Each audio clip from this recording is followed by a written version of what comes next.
Alia, seorang putri konglomerat yang keras kepala dan mandiri, dipaksa oleh ayahnya untuk menikah demi kepentingan bisnis keluarga. Di tengah pelarian dari pertunangannya yang diatur, ia membuat keputusan impulsif, menikah dengan seorang pengemis. Jalanan bernama Reza, agar bisa lolos dari perjodohan. Tapi Reza ternyata bukan pria sembarangan. Di balik penampilannya yang kumal, ia adalah pemilik perusahaan raksasa yang memilih hidup di jalanan untuk mencari jati diri dan cinta yang tulus.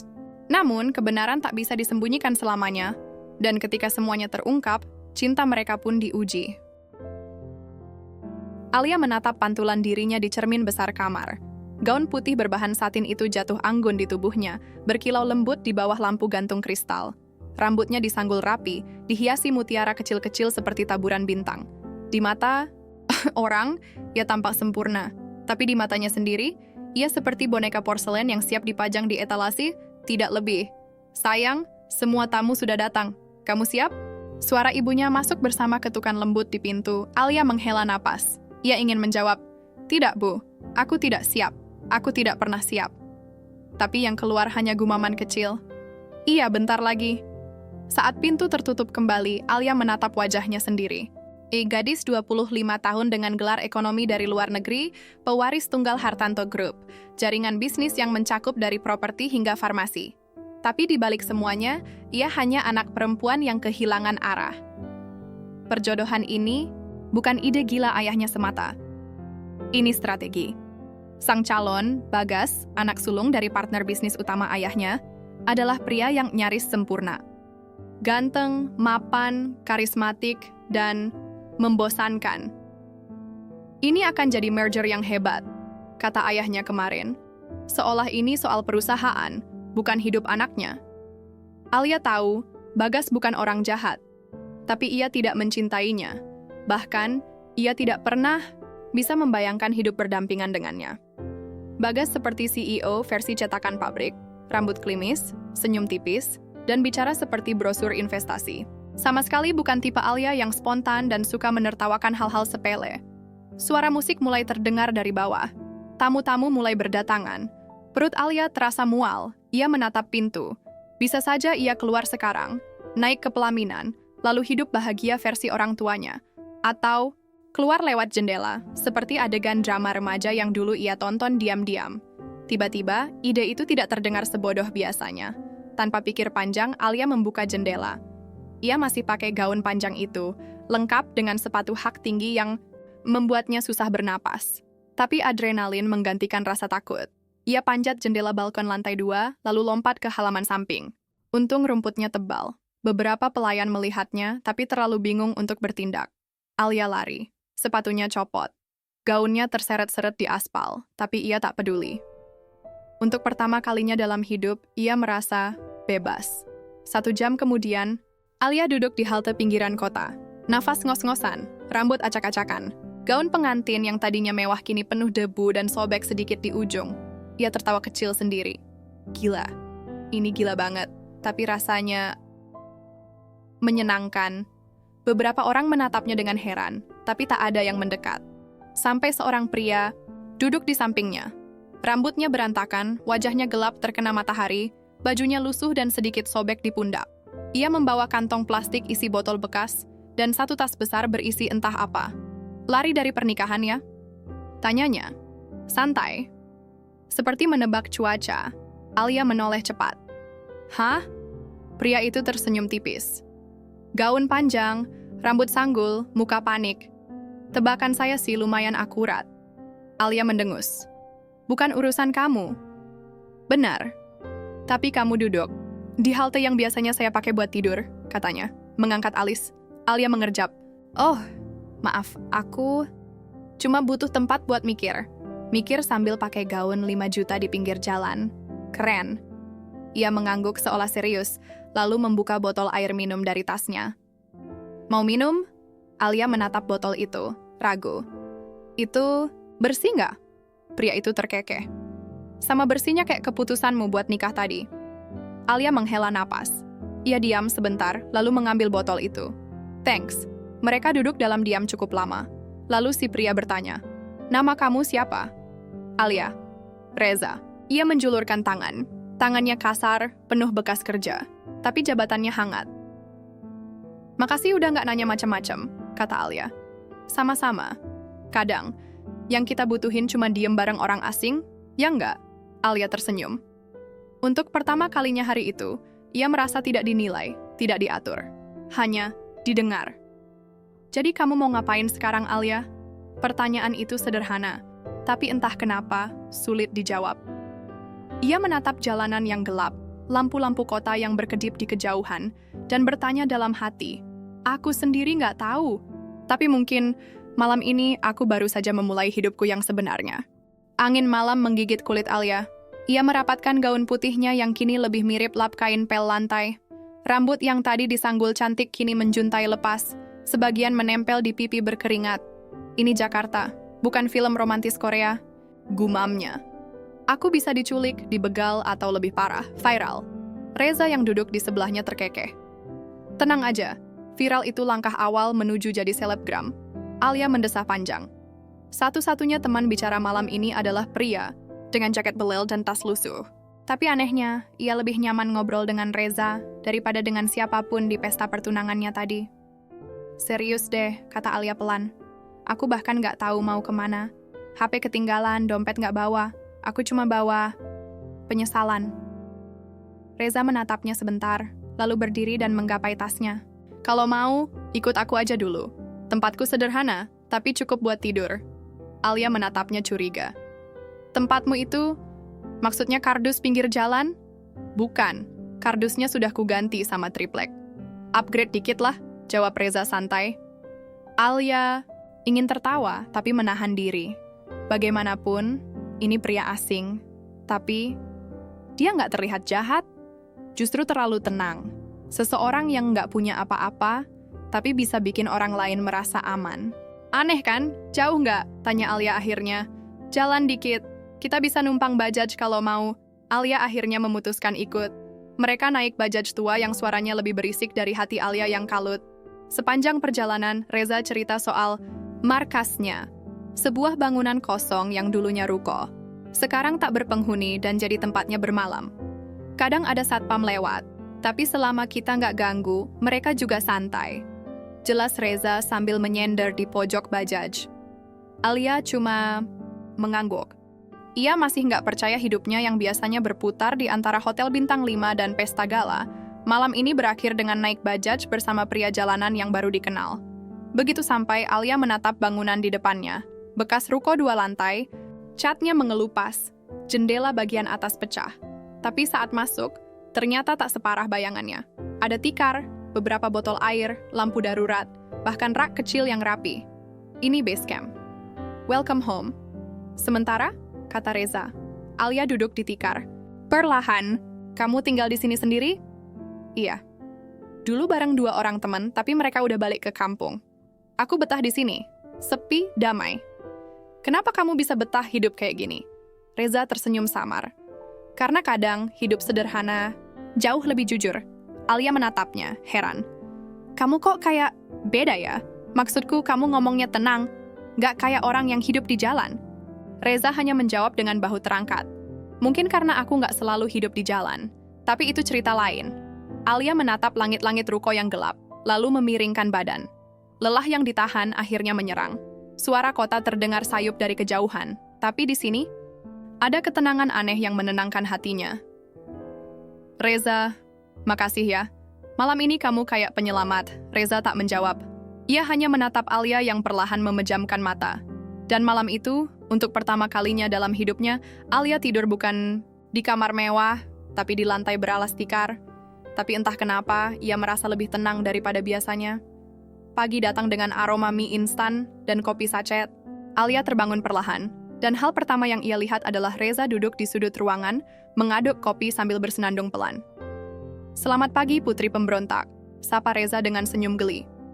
Alia duduk, meringis karena punggungnya pegal. "Tulangku kayak patah semua." "Kamu biasa tidur di kasur yang bisa mengatur suhu tubuh dan pijat kaki, kan?" "Ada fitur itu ya?" balas Alia, tertawa pelan. Reza menyodorkan secangkir kopi. "Gak ada susu almond atau gula organik. Tapi," manisnya tulus Alia menerimanya lalu menyeruput, "gak buruk. Mereka duduk di depan pintu ruko, memandangi jalanan yang mulai sibuk, lalu Alia berkata pelan, "Reza, kamu percaya nggak kalau hidup bisa berubah dalam satu malam?" Reza menoleh. "Yakin banget, sering terjadi. Semalam aku putri dari keluarga konglomerat, hari ini aku entah siapa." "Kamu tetap Alia," jawab Reza, tenang. "Baju boleh beda, tempat tidur boleh berubah, tapi kamu tetap kamu." Alia diam. Kata-kata itu sederhana, tapi terasa seperti pelukan hangat di pagi yang dingin. Lalu ia menatap Reza dengan pandangan serius. "Aku belum tahu mau apa, tapi kalau kamu nggak keberatan, boleh nggak aku tinggal di sini sebentar?" Reza mengangkat bahu. "Tentu boleh, tapi harus bantu nyapu depan ruko ya." Alia tertawa. "Deal, tapi kamu juga harus ajarin aku masak mie instan yang benar." Dan pagi itu, dua orang dari dunia yang berbeda duduk berdampingan, memulai kisah yang belum mereka tahu akan mengubah hidup mereka selamanya. 3 hari berlalu sejak Alia kabur dari pertunangan dan tinggal bersama Reza di bangunan ruko tua itu. Anehnya, ia tak merasa terasing atau menyesal. Malah, hidup di tempat kumuh itu memberikan sesuatu yang tak pernah ia dapatkan di rumah. Ruang untuk jadi dirinya sendiri. Pagi hari diisi dengan bersih-bersih halaman, menyapu debu, dan kadang membantu Reza memulung botol plastik di sekitar komplek pasar. Siang biasanya dihabiskan dengan duduk di bawah pohon rindang dekat ruko, berbincang tentang hal-hal sepele, makanan favorit, film kesukaan, atau cerita masa kecil. Malam hari selalu jadi waktu paling aneh. Di saat kota mulai sunyi, mereka duduk berdua di lantai ruko, berbagi mie instan dan obrolan yang seringkali jauh lebih dalam dari yang mereka sadari, seperti malam ini. "Kalau kamu bisa ulang hidup dari awal," tanya Alia sambil menyeduh kopi sachet, "kamu mau jadi siapa?" Reza menatap langit-langit, berpikir, "Aku mungkin jadi guru, ngajar anak-anak. Kayaknya seru." Alia tersenyum. "Kamu pasti jadi guru yang disukai murid, soalnya kamu sabar dan lucu." "Lucu?" Reza tertawa pelan. "Biasanya aku dibilang kucel, bukan lucu." Alia mengangkat bahu. "Ya bisa dua-duanya, kucel lucu." Mereka tertawa bersama. Lalu hening beberapa saat, Alia menatap Reza dengan pandangan berbeda malam ini.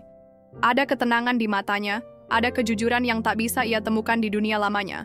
"Reza," suaranya pelan, nyaris seperti bisikan. "Kamu tahu nggak? Mungkin ini ide paling gila yang pernah kupikirkan." Reza menoleh. "Gila kayak kamu lompat dari jendela waktu pertunangan itu?" "Lebih gila," jawab Alia, senyum tipis di bibirnya. "Gimana kalau aku nikah sama kamu?" Reza yang sedang minum hampir tersedak. "Apa?" "Aku serius." "Bentar, kamu baru aja kabur dari pernikahan. Sekarang mau nikah lagi? Sama aku? Pengemis lusuh yang kerjaannya ngumpulin botol?" Alia mengangguk, pelan tapi pasti. "Aku capek dijadiin alat negosiasi. Aku cuma pengen punya kendali atas hidupku sendiri. Dan satu-satunya cara buat orang tuaku berhenti nyari aku atau paksa aku balik. Ya, kalau aku udah nikah." Reza menatap gadis di depannya, bingung antara kagum dan shock. "Kamu nggak tahu apa-apa tentang aku, Alia. Aku tahu satu hal, kamu bukan orang jahat. Kamu baik. Dan untuk alasan yang entah kenapa, aku percaya sama kamu. Lagi pula, ini cuma formalitas. Pernikahan di atas kertas. Nggak perlu beneran jadi pasangan cinta-cintaan." Reza memejamkan mata sebentar. "Alia, aku bukan siapa-siapa. Nggak punya masa depan, nggak punya nama, nggak punya apa-apa. Itu justru poinnya. Kamu bukan bagian dari dunia itu. Aku butuh seseorang di luar sistem untuk keluar dari sistem itu." Hening menggantung di udara. Hanya suara malam dan detak jantung. Mereka yang terasa berdentum. Akhirnya Reza bicara, perlahan. "Kalau aku setuju, kamu yakin nggak bakal nyesel?" Alia tersenyum kecil. "Kamu yakin nggak bakal kabur pas lihat aku belum bisa masak nasi tanpa gosong?" Mereka sama-sama tertawa. Dan di tengah tawa itu, sebuah keputusan gila pun diambil. Keesokan paginya, mereka pergi ke kantor catatan sipil di kecamatan. Alia memakai pakaian pinjaman dari warung tetangga, Reza memakai jaket paling bersih yang ia punya. Petugas kantor sempat menatap mereka heran, tapi semua dokumen lengkap. Alia masih hafal KTP dan NIK-nya di luar kepala. "Nama suami?" tanya petugas. Reza Pratama," jawab Reza cepat. "Pekerjaan?" Reza terdiam sesaat. Alia menyikutnya. "Tuliskan apa aja, bebas." Akhirnya ia menjawab, "Wirausaha." Dan dalam waktu kurang dari 1 jam, mereka resmi menjadi pasangan suami istri, dengan cincin plastik dari mesin mainan dan segel tinta biru sebagai saksi. Malamnya, Alia duduk di pinggir ranjang tikar sambil menatap surat nikah mereka. Gila, ini sah, legal. Kita suami istri, di mata hukum. Reza yang sedang menggulung baju-bajunya hanya menoleh sambil tersenyum. Tapi nggak di mata masyarakat. Atau di Instagram, Alia memeluk lututnya. Aku nggak tahu ini langkah cerdas atau tolol. Reza duduk di sebelahnya. Kadang, 2 hal itu bedanya cuma hasil akhirnya. Alia menatapnya. Makasih udah nerima tawaran gila ini. Reza balas menatap. Makasih udah percaya sama orang asing. Dan malam itu, 2 orang yang seharusnya tak pernah bertemu, kini terikat dalam janji yang entah akan membawa mereka ke kehancuran atau kebahagiaan yang tak mereka duga. Hari-hari setelah pernikahan mereka berjalan aneh. Aneh karena Alia dan Reza tetap seperti sebelumnya, 2 orang asing yang berbagi atap dari ruko kosong, tapi sekarang dengan status suami istri yang sah di mata hukum. Tidak ada pelukan romantis. Tidak ada panggilan sayang atau malam penuh bunga. Hanya 2 manusia yang saling mengerti, menjalani hidup dengan rasa hormat dan batas yang jelas. Reza tetap memulung setiap pagi. Ia menolak ketika Alia ingin ikut. Bukan karena kamu nggak bisa, tapi karena tangan kamu belum siap megang botol kotor dan bau, katanya sambil tersenyum geli. Alia membalas dengan menjulurkan lidah. Tapi akhirnya ia diam-diam membersihkan halaman depan ruko, menyapu dan menata botol-botol bekas Reza menjadi lebih rapi. Ia merasa berguna. Aneh, padahal dulu ia tinggal jentik jari untuk panggil 5 pembantu.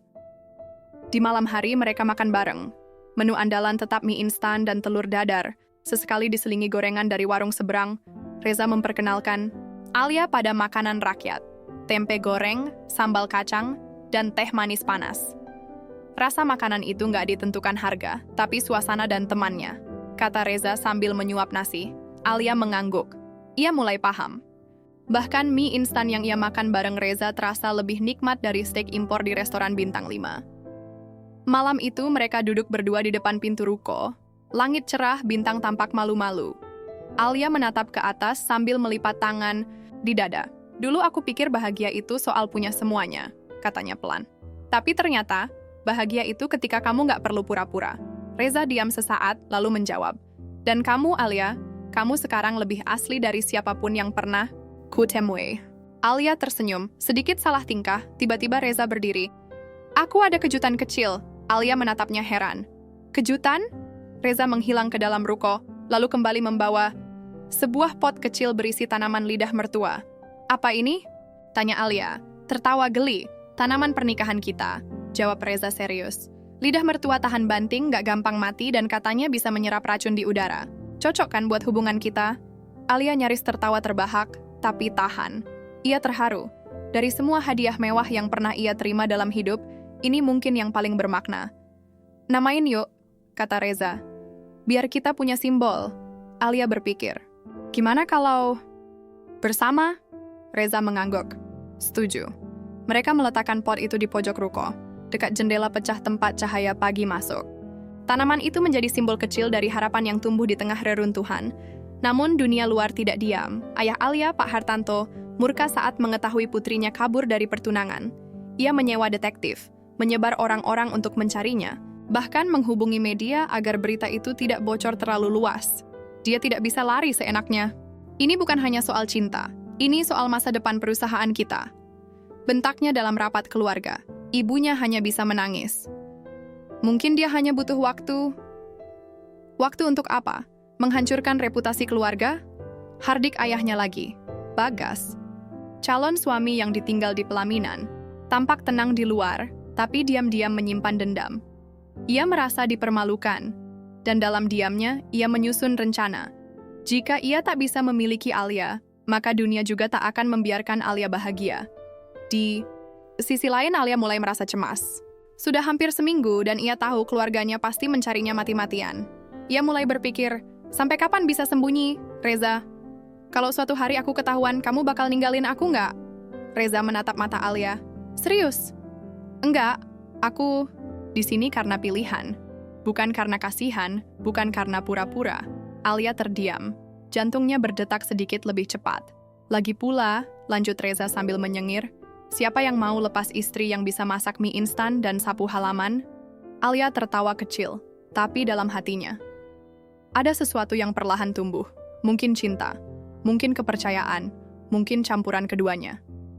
Namun malam itu, saat mereka tidur, Reza terbangun karena suara langkah di luar.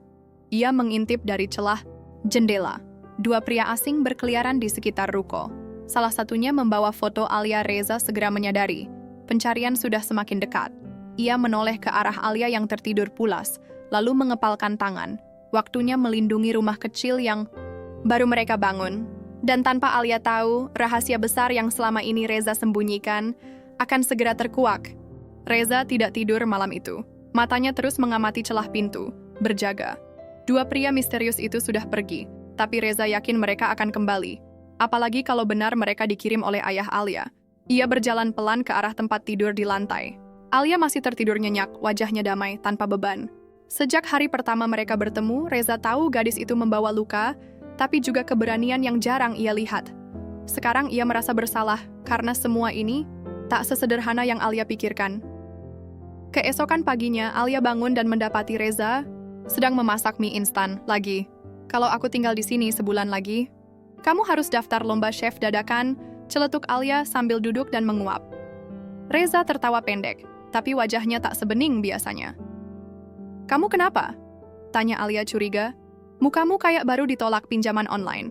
Reza menghela napas. Tadi malam ada yang nyari kamu. Alia langsung duduk tegak. Siapa? Dua orang bawa fotomu. Nggak bilang apa-apa, cuma muter-muter depan ruko. Alia menunduk. Mereka pasti suruhan papa. Reza menatapnya. Aku harus tahu, Alia. Sejauh mana keluargamu bisa bertindak? Apa mereka bisa membahayakanmu? Alia tersenyum pahit. Mereka nggak akan nyakitin aku. Tapi mereka bisa ngancam hidup orang lain. Orang yang mereka anggap bawa pengaruh buruk. Buatku, mata Reza sedikit membelalak. Termasuk aku? Alia diam, tak perlu menjawab. Karena mereka berdua tahu jawabannya. Ya, Reza bangkit, berjalan ke arah jendela yang pecah. Kita nggak bisa di sini terus. Alia berdiri. Mau pindah kemana? Aku nggak punya siapa-siapa di luar sana. Reza menoleh. Tapi aku punya. Malam, itu, mereka naik ojek ke sebuah kawasan tua di pinggiran kota. Bukan tempat mewah, tapi jauh dari pusat perhatian. Reza mengetuk pintu sebuah rumah kecil berpagar besi. Reza? Seorang wanita paruh baya membuka pintu, wajahnya langsung berseri. Kamu kemana aja, nak?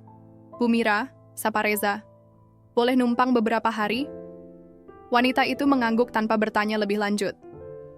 Masuk, kalian pasti lapar. Alia tak bisa menyembunyikan rasa bingungnya. Dia siapa? Reza tersenyum. Orang yang pernah nolong aku saat aku nggak punya siapa-siapa. Dan satu dari sedikit yang tahu siapa aku sebenarnya. Malam itu, di rumah kecil yang hangat dan penuh aroma tumisan bawang, Alia baru menyadari satu hal penting. Reza bukan pengemis biasa. Keesokan harinya, Alia bangun lebih awal dan menemukan Reza sedang duduk di halaman belakang, menatap langit pagi. Ia mendekat, duduk di sampingnya. Kamu gak pernah cerita soal masa lalu kamu. Reza menatap lurus. Karena aku gak yakin kamu siap dengar. Aku udah nikah sama kamu, Reza. Masa lalu kamu juga bagian dari hidupku sekarang. Reza menghela napas, pelan. Aku bukan orang jalanan sejak lahir, Alia. 5 tahun lalu, aku punya perusahaan sendiri. Startup teknologi yang berkembang. Cepat. Aku sempat masuk media, dapat pendanaan besar. Alia terbelalak. Kamu? Serius? Reza mengangguk. Tapi semua berubah saat aku tahu. Mitra terdekatku, sahabatku sendiri, mengkhianatiku.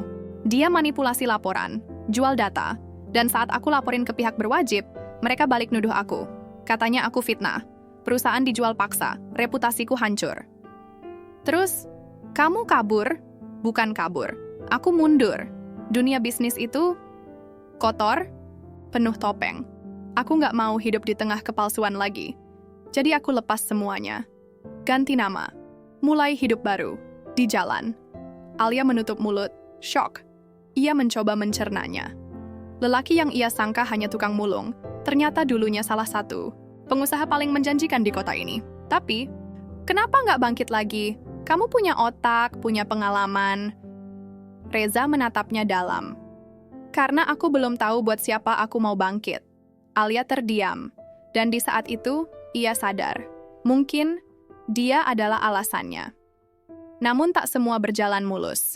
Keesokan, harinya saat Reza keluar membeli kebutuhan, Alia diam-diam melihat dompet kecil Reza yang tertinggal. Rasa penasaran mendorongnya membuka dompet itu, dan di dalamnya, ia menemukan kartu nama lusuh bertuliskan Reza Aditya Wiratama, CEO PT. Sandera tek darah Alia langsung dingin. Nama belakang itu tak asing. Ayahnya pernah menyebutnya dalam satu pertemuan bisnis besar. Wiratama? Itu anak muda yang sombong itu? Biar dia tahu siapa raja bisnis di kota ini. Alia mulai gemetar. Jadi Reza adalah musuh ayahnya? Langkah Reza terdengar masuk rumah. Alia menutup dompet buru-buru dan berbalik. Hari ini kita harus cari tempat lain, kata Reza cepat. Orang-orang itu keliling lagi. Mereka makin dekat. Alia menatap Reza lama. Napasnya sesak. Reza, kenapa? Tanya Reza. Heran. Kamu nggak pernah cerita nama lengkap kamu. Reza terdiam. Kamu Reza Aditya Wiratama, kan? Dan untuk pertama kalinya Reza tak bisa menjawab. Alia berdiri mematung. Matanya menatap Reza tanpa berkedip, seolah mencoba membaca kebenaran dari wajah laki-laki itu. Laki-laki yang baru saja ia nikahi, percaya, dan mulai cintai. Reza hanya diam. Wajahnya datar tapi matanya kosong. Seperti tahu bahwa saat ini memang akan datang. Cepat atau lambat. Jadi benar. Suara Alia pelan, tapi jelas. Reza menghela napas. Ia duduk di kursi rotan dekat jendela, menunduk.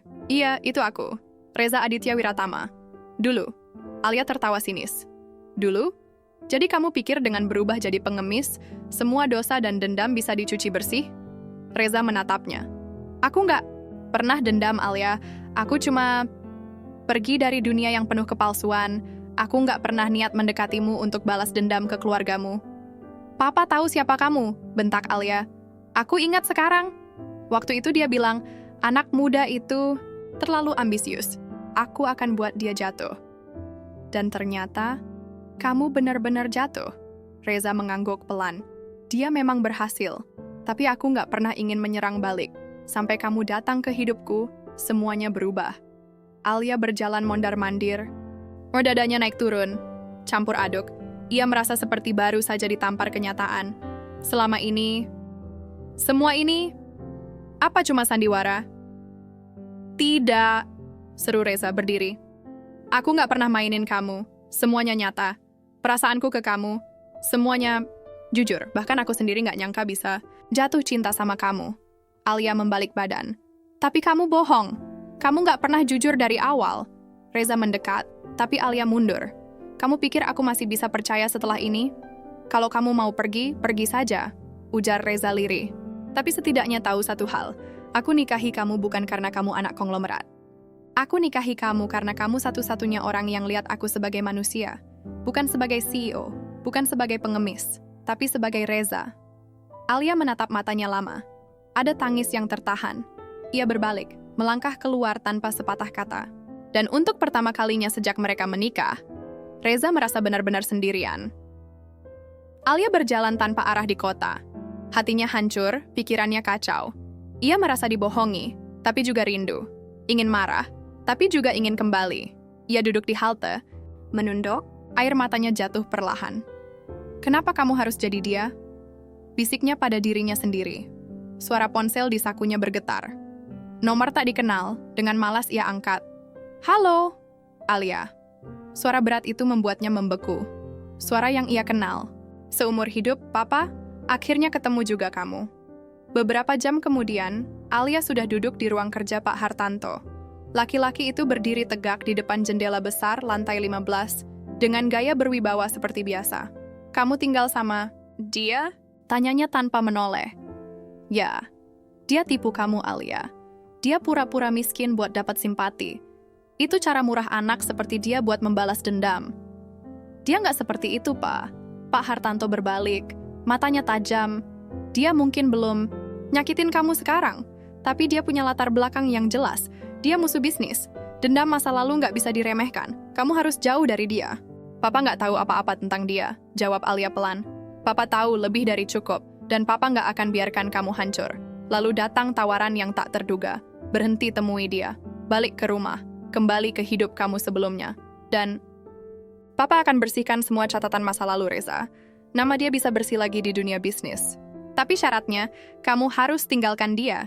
Alia terdiam. Tawaran itu seperti pisau bermata dua. Pikirkan baik-baik, kata ayahnya, lalu keluar meninggalkan Alia sendirian di ruangan besar yang dingin. Di malam yang sama, Reza duduk di ruang tamu rumah Bu Mira. Ia menatap pot kecil tanaman bersama yang mereka bawa dari ruko. Daunnya mulai layu. Sama kayak aku, gumamnya, pintu terbuka. Bu Mira masuk, membawa teh hangat. Kamu nyesel, Za? Reza menggeleng pelan. Enggak, aku cuma ngerasa kehilangan. Bu Mira tersenyum samar. Kadang orang pergi bukan karena benci, tapi karena butuh waktu untuk ngerti hatinya sendiri. Reza menatap malam lewat jendela. Aku nggak bisa paksa dia ngerti, tapi aku juga nggak akan nyerah. Beberapa hari berlalu, Alia kembali ke rumah mewahnya, tapi hatinya tak tenang. Ia ingat semua tawa Reza, semua perhatian kecil, semua malam sederhana yang justru paling bermakna. Di meja makan yang penuh hidangan mahal, ia menatap kosong. Kenapa rasanya sepi banget? Dan di saat itu juga ia tahu jawabannya, karena yang ia butuhkan bukan kemewahan, tapi kebersamaan. Suatu malam, Alia berdiri di depan rumah Bu Mira. Tangannya gemetar. Ia ragu, takut. Tapi sebelum sempat mengetuk, pintu terbuka. Reza berdiri di sana. Diam. Terkejut. Alia menatap matanya dalam. Aku nggak peduli siapa kamu dulu, tapi aku peduli siapa kamu sekarang. Reza mengerjap. Kamu balik? Alia mengangguk, pelan. Kalau kamu masih mau, aku mau mulai dari awal. Reza menahan senyum, lalu berkata pelan, aku nggak pernah berhenti mau. Dan untuk pertama kalinya sejak semua rahasia terbongkar, mereka saling mendekat, tanpa topeng. Alia tidak menyesali keputusannya kembali. Walaupun ia tahu, saat ia melangkah keluar dari rumah mewah itu dan kembali ke sisi Reza, seluruh dunia akan menentangnya. Tapi untuk pertama kalinya dalam hidupnya, ia memilih sendiri. Bukan disetir, bukan dipaksa, bukan demi warisan atau gengsi. Ini untuk dirinya dan untuk cinta. Sayangnya, dunia tidak semudah itu menerima keputusan hati. Keesokan paginya, dunia maya meledak. Putri Hartanto terlibat skandal nikah, diam-diam dengan mantan tersangka, penipuan bisnis. Anak muda jatuh cinta pada CEO. Gadungan? Berita itu menyebar seperti virus. Foto-foto mereka yang diambil diam-diam saat tinggal bersama muncul di mana-mana. Nama Reza kembali jadi sorotan, kali ini jauh lebih kejam. Di rumah Bu Mira, Reza hanya duduk terpaku menatap layar ponsel. Alia, di sampingnya, menggenggam tangannya erat. Aku harus bersihkan namamu, kata Alia pelan. Papa pasti yang nyebarin semua ini. Reza menghela napas panjang. Dan aku tahu ini belum puncaknya. Benar saja. Sore itu, surat somasi datang. Ditandatangani langsung oleh Hartanto Group, menyatakan bahwa Reza secara tidak langsung mencemarkan nama baik perusahaan dan mengancam akan membawa kasus ini ke ranah hukum. Bahkan, surat gugatan perdata ikut menyusul. Dia benar-benar ingin hancurkan kamu, kata Alia, membaca surat itu dengan gemetar. Reza hanya menatap kosong. Dendamnya belum selesai. Kalau kamu terus diam, kamu bisa kalah lagi, Reza. Reza berdiri. Aku nggak mau melawan dengan cara yang sama. Aku udah pernah masuk ke lubang itu, dan aku tahu nggak ada akhir baik dari permainan ini. Alia mengejarnya. Tapi kalau kamu terus lari, dia akan menang. Bukan cuma ambil perusahaanmu, tapi juga harga diri kamu. Dan aku. Reza menoleh, cepat. Apa maksudmu? Alia menatapnya serius. Papa ngasih aku pilihan. Tinggalkan kamu atau dia akan buat kamu masuk penjara dengan semua tuduhan palsunya. Alia, dan kamu tahu, aku nggak takut kehilangan semuanya, Reza. Tapi aku nggak bisa kehilangan kamu dan lihat kamu menyerah. Reza terdiam. Emosi menumpuk dalam dadanya. Kemarahan, frustasi, cinta, dan rasa bersalah. Lalu akhirnya, perlahan, ia angguk. Kalau aku harus kembali ke dunia itu, maka aku akan kembali dengan caraku sendiri. Beberapa hari kemudian, sebuah video tayang di kanal YouTube pribadi yang pernah Reza buat sudah lama terbengkalai. Dengan pakaian sederhana, Reza menatap kamera. Halo, nama saya Reza Aditya Wiratama. Mungkin kalian pernah dengar nama saya, Dikaitkan dengan skandal bisnis, penipuan, bahkan kemiskinan. Hari ini saya ingin cerita tanpa sensor, tanpa framing. Ia bicara soal pengkhianatan yang membuatnya jatuh, keputusannya meninggalkan dunia korporat, dan bagaimana ia menemukan makna baru di balik kesederhanaan. Tapi bagian paling menyentuh adalah saat ia menyebut nama Alia. Dan kalau saya dianggap memanfaatkan dia, maaf. Karena kenyataannya, saya yang diselamatkan olehnya. Dia bukan putri konglomerat di mataku. Dia adalah satu-satunya alasan saya ingin bangkit lagi. Video itu viral. Dalam seminggu, ratusan ribu orang membanjiri kolom komentar. Dukungan berdatangan. Orang-orang mulai bertanya-tanya, siapa sebenarnya yang jahat di sini? Tapi tentu saja, Hartanto tidak tinggal diam. Alia mendapat telepon dari ibunya, yang selama ini hanya diam dalam bayang-bayang suaminya. Alia, kamu harus pulang. Papa kamu. Suaranya gemetar. Dia sedang siapkan langkah terakhir. Alia langsung ke rumah. Dan untuk pertama kalinya, ia melihat sisi ayahnya yang belum pernah muncul sebelumnya. Panik. Papa akan gugat dia habis-habisan. Dia pikir dia bisa lawan aku dengan video dan simpati. Dunia bisnis ini bukan taman bermain. Papa, hentikan. Pak Hartanto menatapnya tajam. Kalau kamu masih ngotot sama dia, kamu bukan lagi anakku. Suasana hening. Lalu Alia mendekat. Kalau dengan tidak jadi anak papa, aku bisa bebas mencintai orang yang benar-benar menghargai aku. Maka aku rela. Pak Hartanto tak berkutik. Dan untuk pertama kalinya, pria itu kalah dalam perang yang tidak bisa dibeli dengan uang. Perang, hatiam, beberapa minggu berlalu, gugatan batal. Nama Reza pelan-pelan pulih, dan bahkan ada beberapa investor lama yang mulai menghubunginya lagi. Namun yang paling penting, hubungan mereka tak lagi tersembunyi. Apa kamu siap kembali ke dunia bisnis?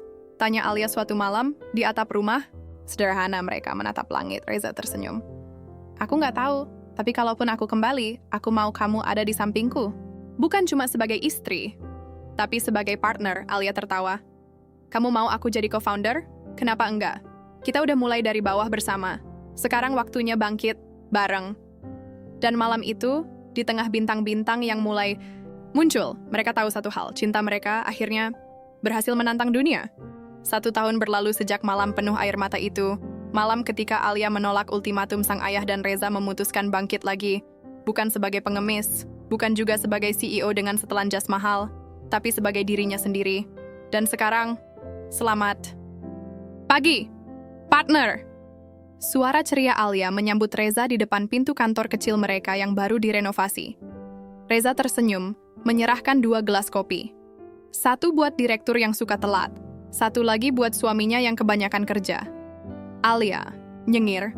Suka-suka aku dong, toh sekarang aku juga punya saham 50%. Kantor kecil itu berada di lantai 2 sebuah bangunan tua di pinggiran kota. Dulunya bekas ruko fotokopi, kini berubah jadi ruang kerja kreatif yang hangat.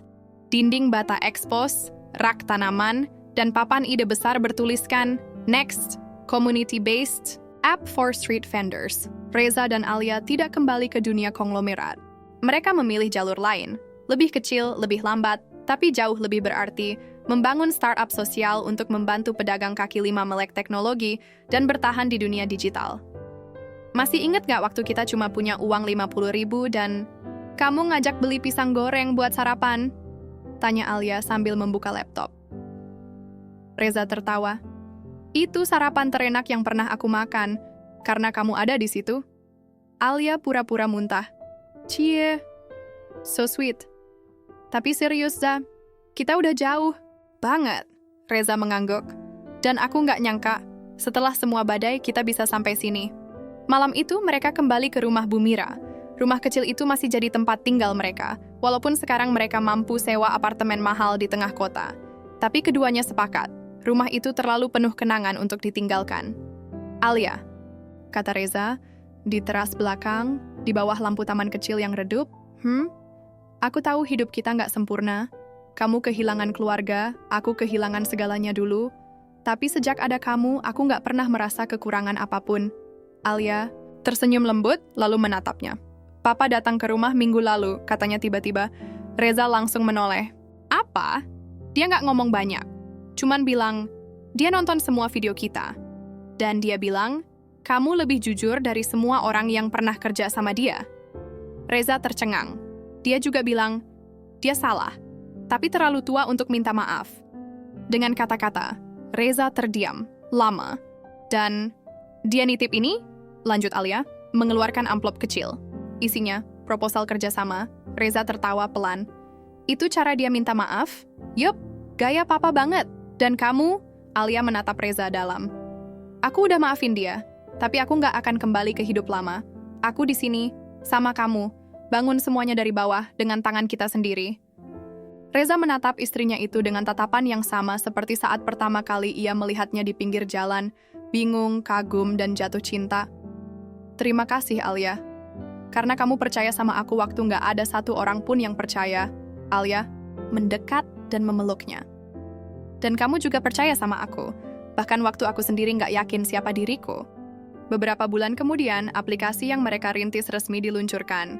Sambung Rasa, sebuah platform sederhana untuk para pedagang kecil memasarkan dagangannya, lengkap dengan fitur pemetaan lokasi, pemesanan online, dan edukasi keuangan digital. Liputan, media mulai datang, bukan karena sensasi cinta mereka, tapi karena dampak nyata yang mereka buat. Bahkan dalam suatu wawancara, ketika ditanya, apa kunci dari kesuksesan kalian? Reza menjawab sambil menatap Alia. Kejujuran dan keberanian. Untuk saling percaya meskipun dunia menentang.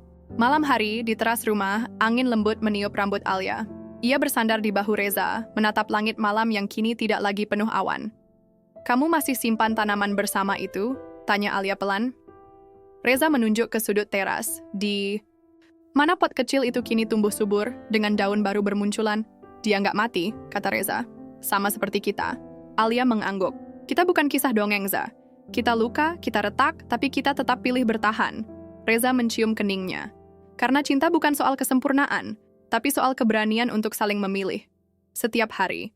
Dan malam, itu, tanpa tepuk tangan atau kembang api, mereka merayakan sesuatu yang lebih besar dari sekadar kemenangan. Mereka merayakan awal yang baru. Tamat,